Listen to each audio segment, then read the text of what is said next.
une actualité pleine de rebondissements. Une nouvelle essentielle, elle aussi venue d'Égypte, est récemment passée à la trappe, occultée par les incroyables découvertes de sarcophages des dernières semaines. Cette nouvelle, c'est que le gouvernement égyptien tente de récupérer le buste de la reine Néfertiti actuellement en Allemagne au Neues Museum de Berlin. Toutefois, l'Allemagne refuse de retourner les appels égyptiens qui aimeraient voir de retour, chez eux, le buste de la reine découvert et volé, selon eux, par Ludwig Borchardt en 1912. Dans le même temps, l'Égypte a souligné qu'elle prenait toutes les mesures nécessaires pour restituer les antiquités égyptiennes qui avaient été illégalement sorties du pays, le buste de Néfertiti en faisant partie. L'archéologue allemand Ludwig Borchardt et son équipe avaient découvert le buste de Néfertiti le 6 décembre 1912, dans ce qui avait été l'atelier du sculpteur Thoutmose. Borchardt sortit la statue d'Égypte en 1913 en violation des règles sur la division des découvertes architecturales de l'époque. En effet, à l'époque, les règles de division stipulaient que les antiquités exceptionnelles découvertes par des équipes de fouilles étrangères seraient remises à l'Égypte, tandis que les artefacts restants seraient distribués entre les découvreurs et le musée égyptien du Caire.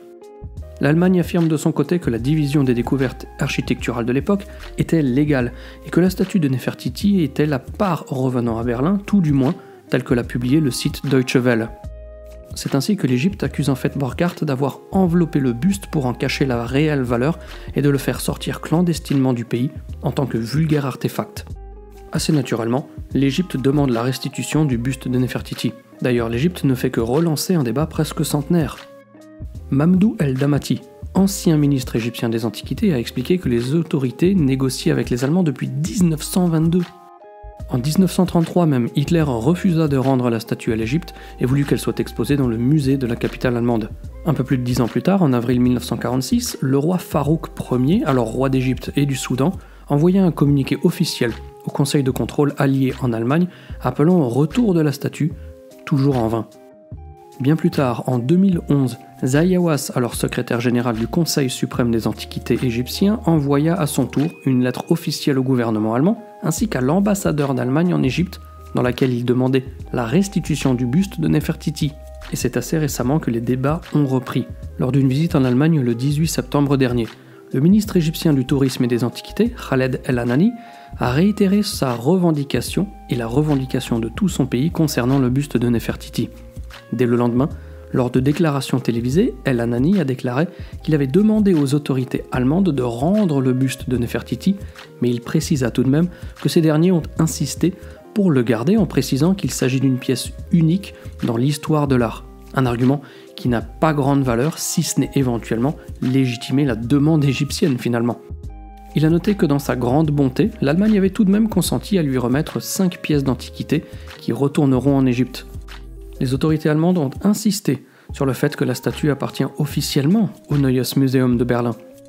Birgit Gopzel, chargée des relations publiques pour le compte de la Fondation du patrimoine culturel prussien, a déclaré qu'il n'y a actuellement aucune négociation officielle ouverte avec l'Égypte pour rendre la statue. Et si l'on en croit les déclarations des responsables allemands des années passées, on comprend l'insistance de l'Allemagne à conserver le buste de Néfertiti plutôt que de le renvoyer au Caire. Par exemple, l'ambassadeur d'Allemagne en Égypte avait déclaré en 2017, après une rencontre avec l'ancien ministre égyptien du Tourisme, que le ministre n'avait pas réussi à le convaincre concernant le retour de ce buste, en ajoutant même que le buste de Néfertiti était très populaire en Allemagne, comme si cela constituait le moindre argument valable.